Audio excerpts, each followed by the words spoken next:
Welcome to Rethink, the Financial Advisor Podcast. My name is Adam Holtz.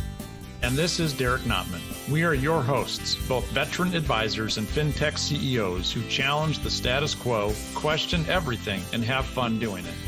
Hear honest commentary on the challenges facing advisors today. And be part of a community where we can all rethink the profession.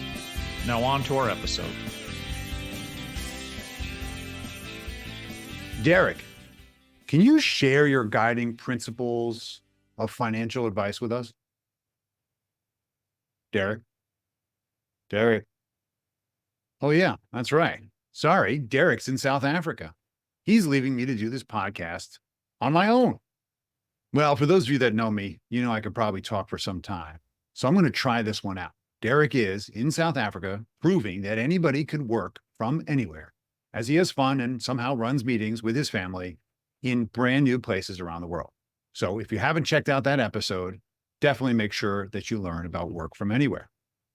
This question actually is interesting because it came up in conversations around the Shift conference that happened earlier in 2024, where I had the opportunity to be on the main stage opening up the program with Breanna Blaney, the director of Life Invested at Dimensional Fund Advisors. Now, this is really interesting because a new take on an approach of financial advice, as we all search for meaning relating to what is the human role of an advisor, especially given all the technology innovation that's coming, that has an opportunity to disintermediate a good number of professional service advisors. And that's what this conference was all about at Shift this year, is how do we elevate the human experience, both from the advisor perspective, as well as the empathy needed to deliver on a valuable experience worthy of paying for it from the customer's perspective, especially in this new age of experience economy and direct on-demand technology available whenever you need it at no cost. Now, the important thing about this takeaway is that when I had the opportunity to meet Breanna, she had fantastic attitude and an energy that you will experience when I share our recording together.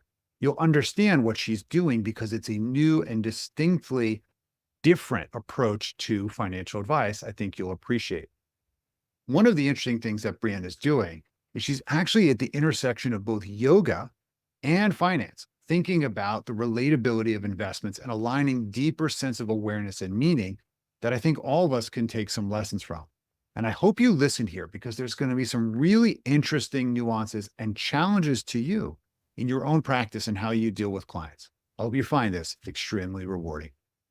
Thank you, Bree, for joining us today. It's really fun to be here at the Shift conference where we're talking about human first advice, which is meaning a lot of different things to different people. But I'm really curious, and you've been doing such some interesting work in the financial services business that I think a lot of people are finding surprising and unique and exciting. So tell us, what's your unique financial perspective on what's going on in our marketplace? Yeah, well, thank you so much, Adam, for having me on. And it's just been so fun to get to know you over the past few days and spend time together. So yeah, thanks again. And I would say two things. I would say one, when I entered into the financial advisory industry, I thought of it in a very different way than maybe I do now. And one of those pieces is that I think that financial advisors have always had this reputation of helping people with their finances, probably rightfully so. Right. But really, I think that it is so much more than that. And that really we've been optimizing for the wrong thing in some ways. And not even maybe the wrong thing, but just that there's so much more to it than just money, right? A financial advisor's job is so much more than just managing someone's assets and their money. And that's really the opportunity that we have as an industry, is to not only help people with their money and help them invest better, but also to live better. And then the second thing I would say is that people are actually know more about investing than they often think that they do. So that's interesting. I mean, when you think about your background and I would say this general trend for people's more awareness about both intention as well as mindfulness and financial wellness, these are all intersecting in a whole new way than I think many of us in the financial services space are almost not comfortable, because it's not a technical approach to solving financial services problems typically, right? The things that are solved by math, Excel, financial planning tools, asset allocation tools.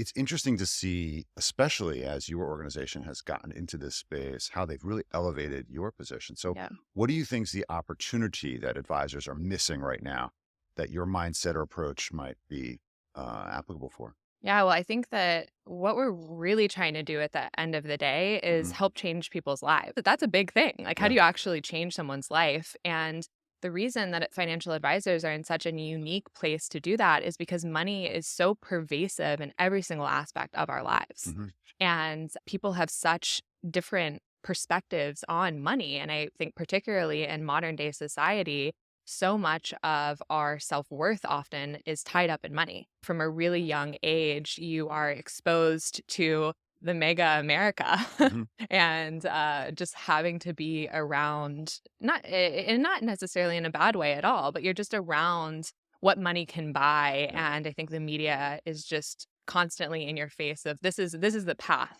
more money is better.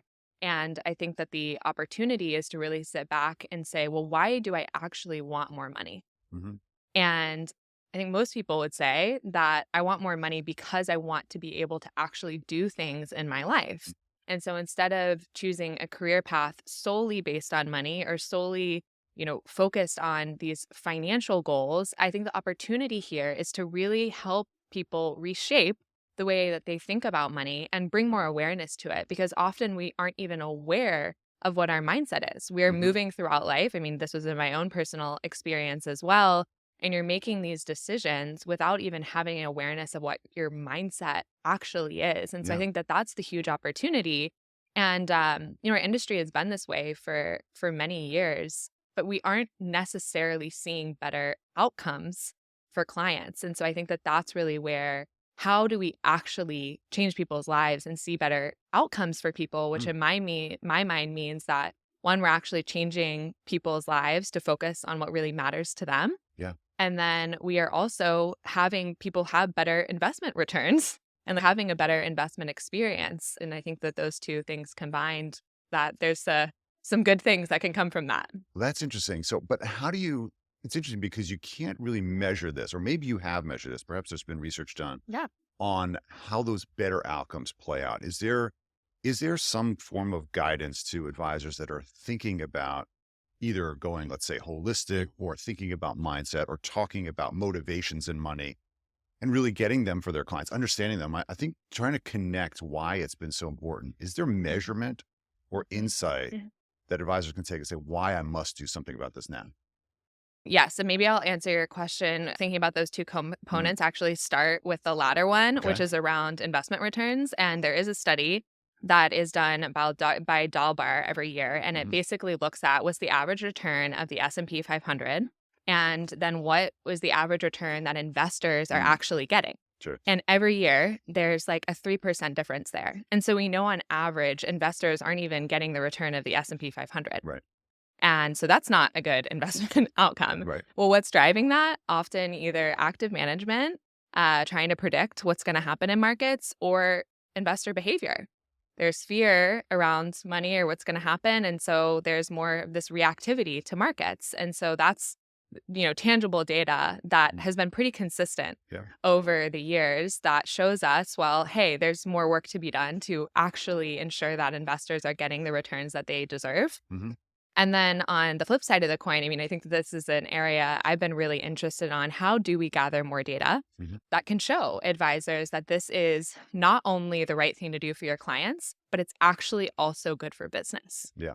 And I've, had the pleasure at Dimensional working with so many large firms and small firms, really firms of all sizes, and have started to see firms who are starting to do this, really integrating Yeah. this into their practices. And we actually held a little pre-conference in the fall of last year where we started gathering some survey data around, well, what are you seeing, from firms that are shifting to more of this holistic approach? What are the benefits of doing so? Right. And it was a small sample size, so I don't think we can bank on all of it, Okay. as it doesn't maybe pass the dimensional data test. But it anecdotally shared all of the things that I think that we would think. Increasing client retention, Mm.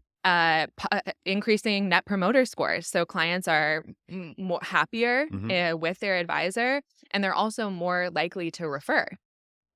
And also helping actually bring more people in to advisors' practices. So those aren't necessarily hard numbers in terms of the percentages there, but that is anecdotally what I personally have been hearing. And I think it's something that I've been focused on is how do we get some more data to really Absolutely back that up. So I'm curious. So for advisors listening to this and Yeah. wondering, okay, sounds theoretically, okay, so I want to be more empathetic. I want to get into the meaning of money. I want to help our clients, their behavioral side get right. I mean, there's been a lot of conversation, especially here at Shift, about behavioral coaching. And it's actually really interesting to see how many people here, I don't know if you notice, are in the mental wellness space, getting into financial services. So there definitely is a shift coming that's, I think, palpable. What are some action steps that advisors who are thinking about introducing more behavioral awareness mindset, what can they do? What are a couple things that they might think about right now?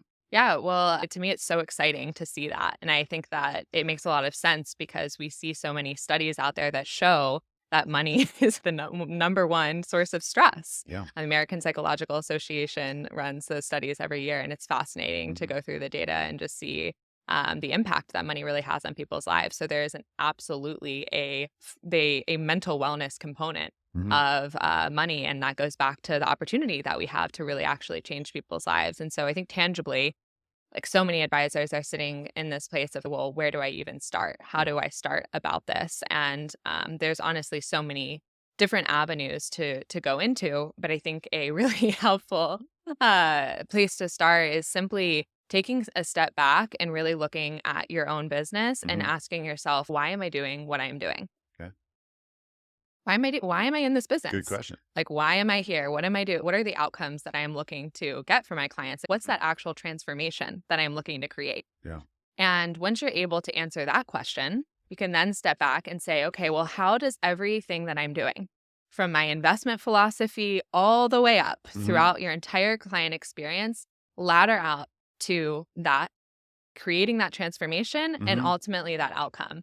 And I think that what you'll find in the industry, that the state of the industry as it is today, is that we may be going back to that initial perspective, is that have we really been optimizing for the right thing, or are all of the functions in my business really laddering up to that approach? It's interesting because, of course, this podcast is about rethinking financial advice. What I heard you say is that we should be questioning our why for everything. I'm assuming you mean big and small, right? Totally. So are we talking everything from onboarding to asset allocation proposition to financial planning tool we use? That seems like a massive project, but is there an overarching theme or specific question that we can use that could be applied to all of these different things? It's a big thing. So I do think it takes, there's a lot that goes into this. And that's why there is. It's kind of like, okay, if I really want to do this, then I've got to maybe rethink how I'm doing this at every layer of my business. But I do think that there are easy places to start, even asking, and I think we've heard this a lot, so it's not something brand new, but it's like, what's your earliest money memory? How are we getting people starting to understand what their mindset has been? And so really, step one, we talk about changing someone's mindset around money, around investing. And step one is coming at us from a place of awareness. Yeah. And so many of us are not even aware of what our mindset is. And it's not just about money, but it's about everything in your life. And so what lens are you looking your life through? I say you and I can both be looking at the same piece of art, is seeing it completely different because of the experiences that we've been through. And so that to me is step one. How do we get awareness of where our clients are coming from? And so what are your earliest memories? Great questions to ask in that kind of category. And then the second piece of the pie is then discerning, is this supportive for me or not? Yeah. Right. So is this mindset that I have been taking to my life helpful or has it been hurtful? And do I want to change it? And so I think that honestly, being able to have this conversation live with your clients and actually allowing them to answer the questions for you. So we're shifting from I'm telling you that this is what's right for you to I want to be on this journey with you. And so, you tell me your earliest memory is XYZ, and maybe you've had a big fear of money for a long time. And it's like, well, how is that serving you? It's true. And you go through that. And then It's true. then the third piece is, how do you then rebuild? So now we've determined what is supportive, what is not. And then how are we going to actually reshape Mm-hmm. and help you build a philosophy and a mindset that is going to be supportive for you across all aspects of your life, investing, money, Mm-hmm. relationships, the whole gamut. Share with me before that you're working on an additional degree, an advanced degree in, I'm going to call it mindfulness, wellness, especially as it relates to ancient arts Yeah. and so forth. How do you think those teachings could be applied to the current state of financial advice? So, like you mentioned, I'm a big advocate student of yoga and Ayurveda. And Ayurveda is a sister science of yoga. It's the science of self-healing and really the science of life. And it was born out of India over 5,000 years ago. And similar in terms of yoga. They both come from Vedic philosophy. And so these are some of the oldest texts in the world. Wow. And yoga is the science of self-realization. So yoga and Ayurveda, it's really this beautiful kind of combination of the science of self-realization and the science of life. And it's amazing that as I've been studying those things, you see so much applicability in how people live your everyday life and also in finance, which I know it might sound kind of crazy to think Not at all. about that, but it really does. And there's this focus, I'd say, even post-COVID, I'd say we'd have a trend of this, of personal development. And I want to be more mindful with my life and I want to be more thoughtful. And I talk about yoga and Ayurveda as like the OG forms of personal development, right? How do you actually understand yourself? And I really focus on the clients that I work with on how do you answer some of these big questions of like, who am I? Yeah. Why am I here? How do I function? How do I optimize my life for the things that I want to actually do and accomplish?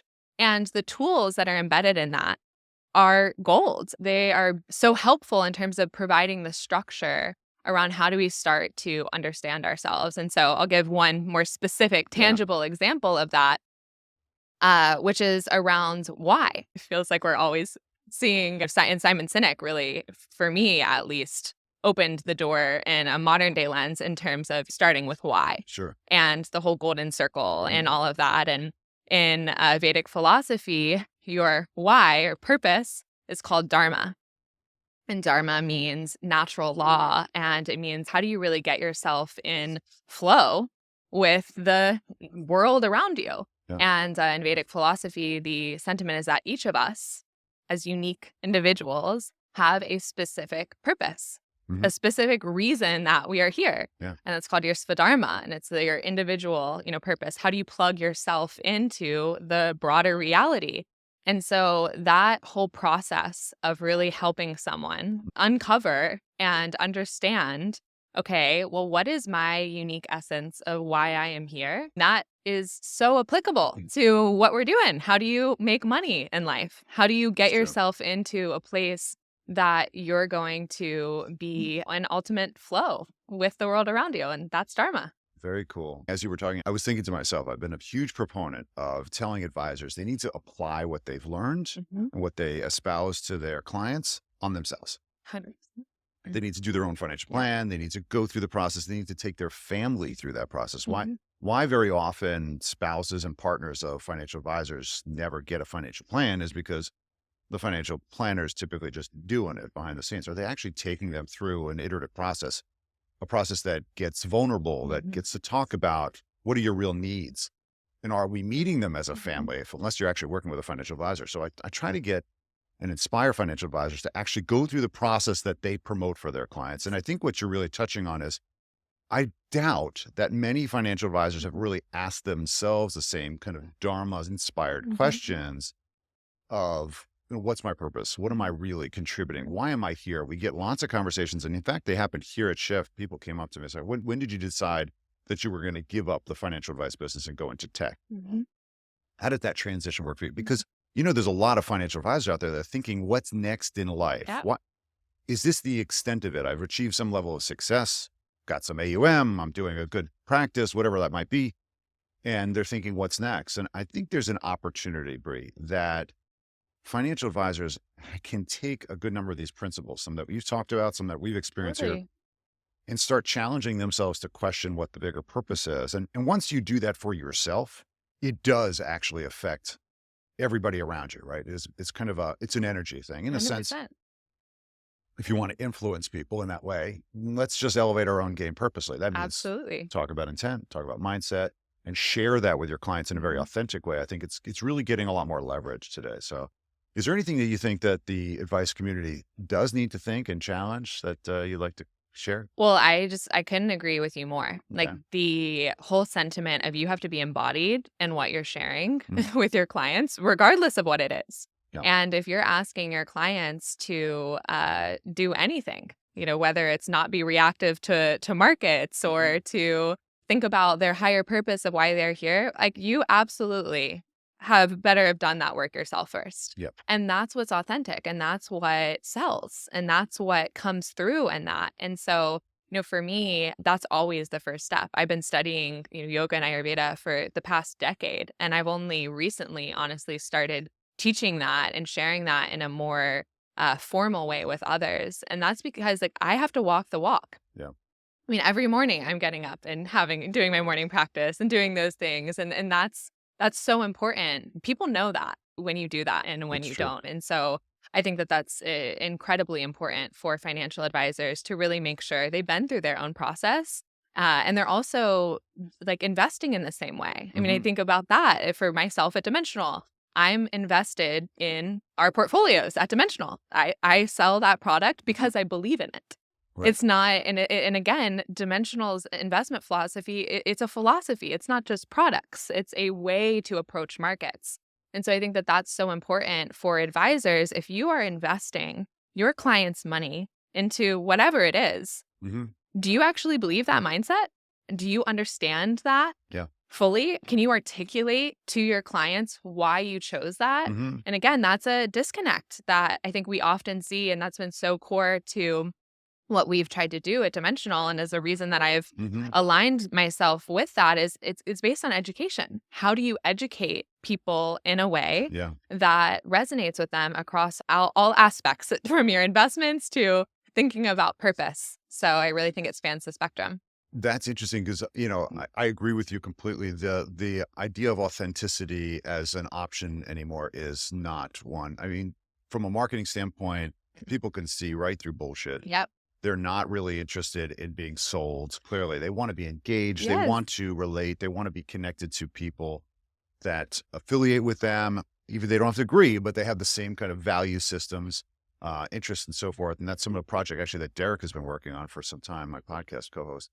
And I think that there's something that's really important that advisors need to hear. And that is, number one, if you don't know the answers to these questions yourself, you can't really ask other people. And I know that one of the disarming aspects of this is a lot of financial advisors that have approached from a technical side. Let me go into the math, right? It's Yeah. protected to go into math because you think your clients are asking about that, Yeah. right? Because that's what they think finance is about, is optimize my money, right? Take away my pain points, if you will, from a technical perspective, right? That's why you go to a CPA on the most extreme side of, let's say, tax. But at the same time, I think a lot of advisors have trouble with bringing these topics up because it's not a comfort zone for them. And maybe they're experimenting with themselves. One of the things I've always done is used vulnerability actually as a way to connect. So whether I share my own challenges. So if you're asking people about values, what are your values? Sometimes we need a little guidance on, well, what's an example of what you're talking about? Well, I value my family, right? I value religion, whatever it might be. But I think we're talking about stuff that's much deeper. Mhm. An example might be, well, personally, I value security for my family and I value legacy and I want to make an impact on the world. I know that that's important to me. And it took me a while to figure that out. And I might share that with a client. In light of that, what are your values, right? If we're talking about mindset, one might say, open up conversations with clients. Say, how do you tend to approach money? What are the conversations that you had early on in your life that have shaped your beliefs about money? I'll tell you what mine are, right? So that you start to get people, I would say, to drop their typical challenges or concerns with being open about some of those things that they might not have even thought about before coming to your meeting because they were thinking about whether we should roll over this IRA. Totally. Okay. What does this have to do with money? Yeah. It is true. One of the things we've seen, certainly throughout our research and our experience in the business, is that understanding people's attitudes, especially in times that are difficult, is going to be really important because it's getting them to take the right action when they're not with you, to choose to invest, to choose to save, as opposed to spend, to that are aligned with their values. And so that's why it's so critical that we know that and keep putting that in front of clients. You know, it's interesting to hear how Dimensional has been trying to be on the forefront of this. You're an interesting role in a fund company, an asset management company. It was really unique to me when I first met you. I was kind of surprised trying to figure out what this puzzle is and what's in Dimensional's mind. And they're really bringing in this very evolved sense of awareness. And I'm really curious where you're going to take this, because I know you're working on a project, Life Invested, and how do advisors get to understand what that's all about? Where are you going to take this? What's the bigger vision? Yeah.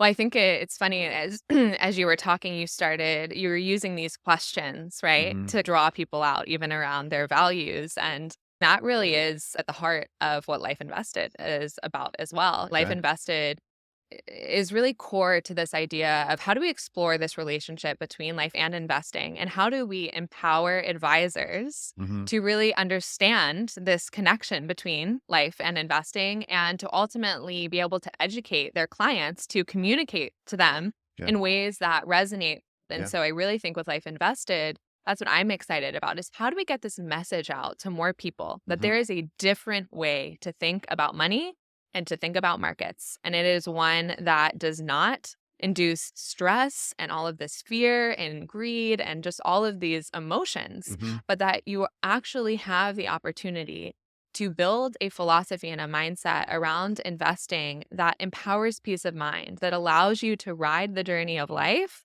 with more ease and more calm. And so Life Invested is really all about how do we do that? And the place that we're starting, and I think this is a journey that we're going to continue to work on with advisors, as we always have, is really empowering people to have the sense that you know more about investing than you think you do. Yeah. So instead of me pulling out all the graphs and charts, I might just ask you, what's a time in your life that you've dealt with uncertainty? Yeah. You tell me a story. Tell me a story about a time that you've dealt with uncertainty in your life. You want me to tell you a story? Sure, let's do it. When I started the Asset Map products, I was a financial advisor for several years. I'd been very blessed, and I decided to start putting money into this technology. And I built it for myself because it was a great investment in my business. I was making it back. So economically, it made a lot of sense, but I was totally out of my league. I didn't know what I was doing. Yeah. I was not a technology person. I was, if anything, a financial advisor artist. And I was aspirational. I had visions of changing the whole industry, and but I didn't really know what I was doing. And so I actually had to learn a very important lesson. It cost me extraordinary amounts of money, Bree, that thankfully the business was making, but it's gone. And that was my very expensive extra MBA that I did. Yep. Which was that I didn't surround myself with the right people. And the uncertainty that I had in those years before I had a family was really starting to get big, because I had started to see like, wow, it's the first time I'd ever made real money, and I'd put all this money into this tech, and what if it doesn't work? And I think that was probably when I had the most uncertain amount of money. I made money, but now I was like, where is it all? It's in this box. I can never get the money out of it. And I wound up actually starting to hoard cash. And I think the uncertainty, looking back, because as a financial advisor, I now know what I did. Because I had so much uncertainty around money, both my practice and the tech was basically funded by me. I basically put almost all my money in cash for 10 years.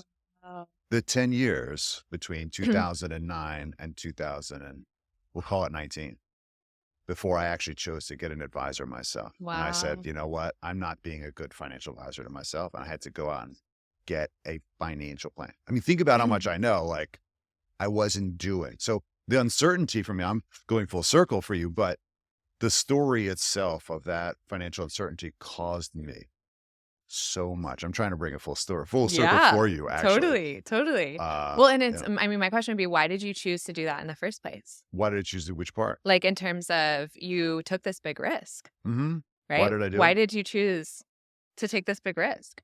It was an opportunity, I think, for me to do something that left a mark. I Yep. saw the vision of, at least for me, why people responded to actually Yeah. being engaged in a whole nother way, as Yep. opposed to just being, here's your massive report, 80 pages. In there, if you read it all, is going to be the technical argument for why you should just give me your money to Yeah. me. Totally. Okay, I made my case, Yeah. right? It was a sales tool almost.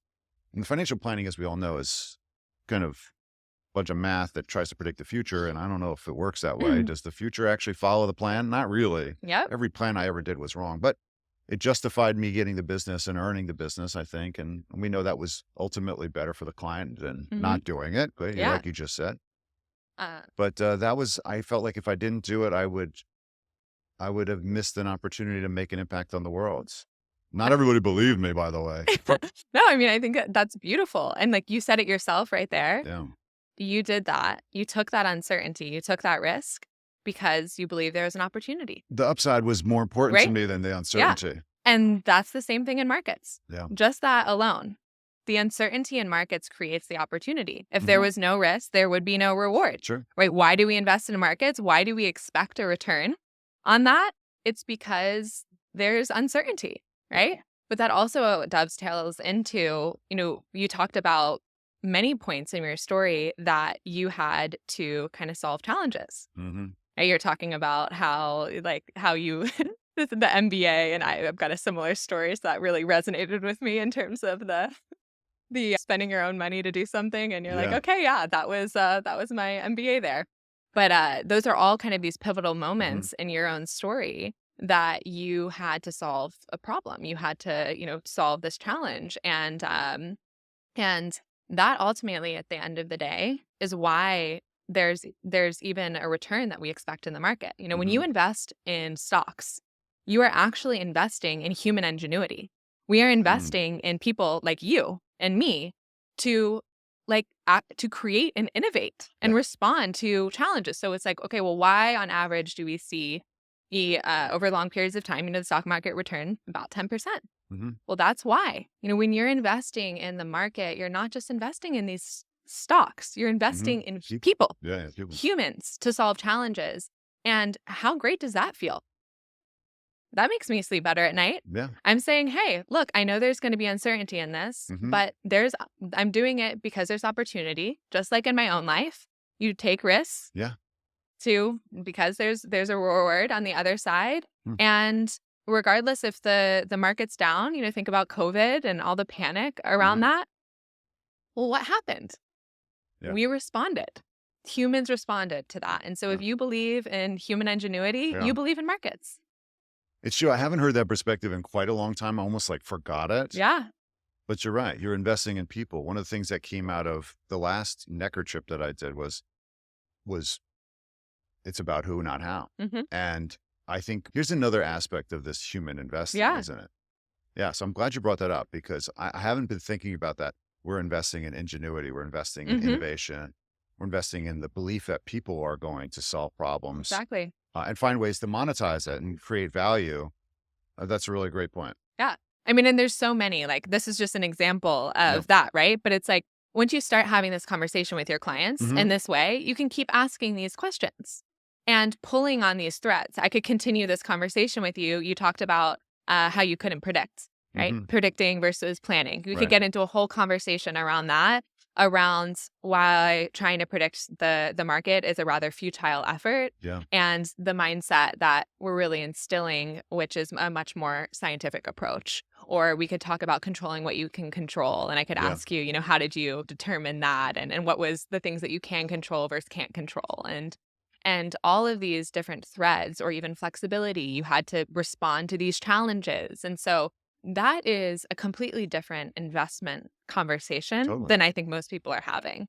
And that's really what we're trying to do with Life Invested, is say, regardless of who you are, you actually know more than you think you do. How do we draw on your own experiences and use that as a way to instill some of these things. So the Yeah. next time the market goes down, you're, The next time, right. concerned Yes. because it will, Yes. right? And we know that it will.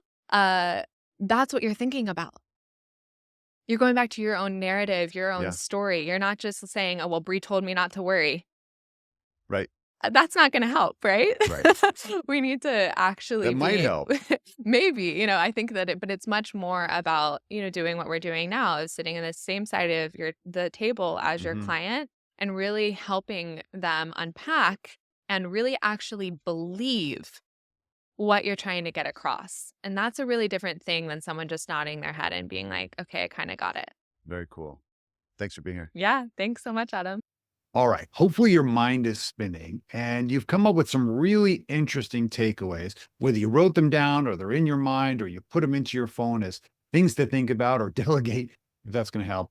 Here's some of the takeaways that I came away with that I really encourage you to think about.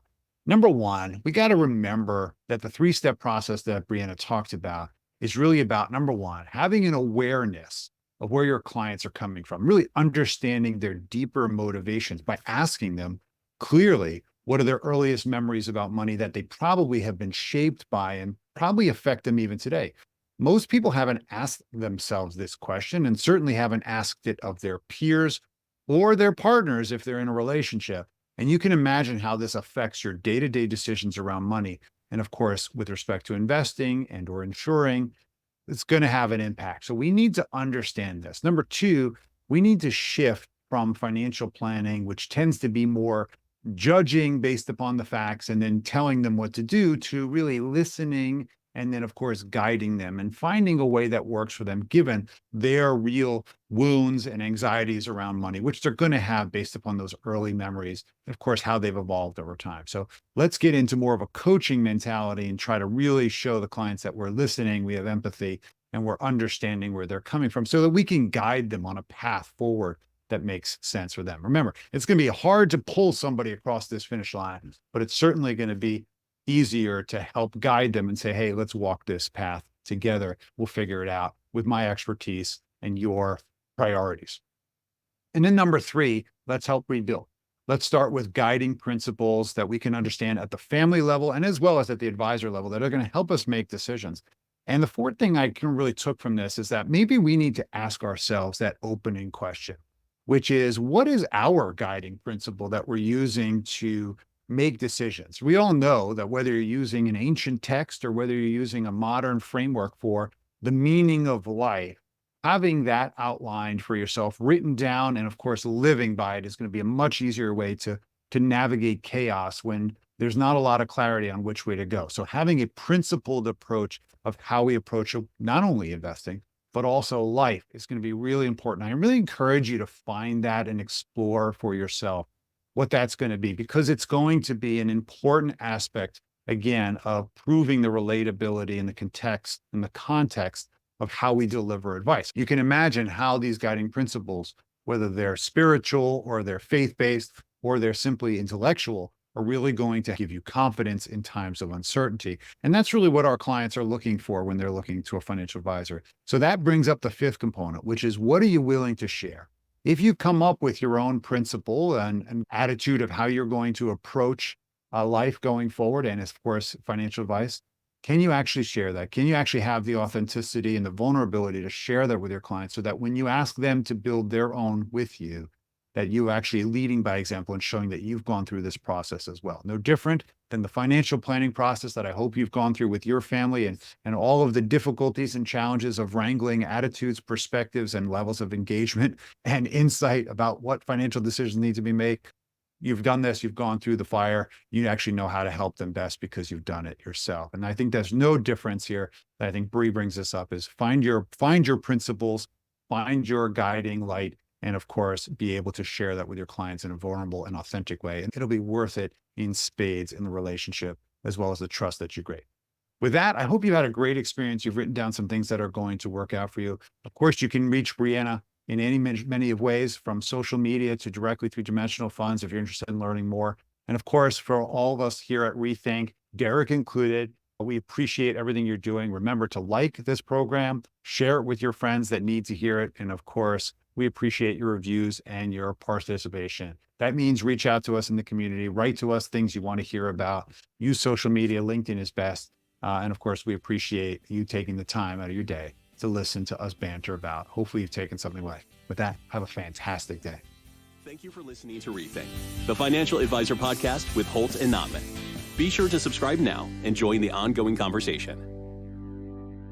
The information covered and posted represents the views and opinions of the guest and does not necessarily represent the views or opinions of Asset Map or Connector.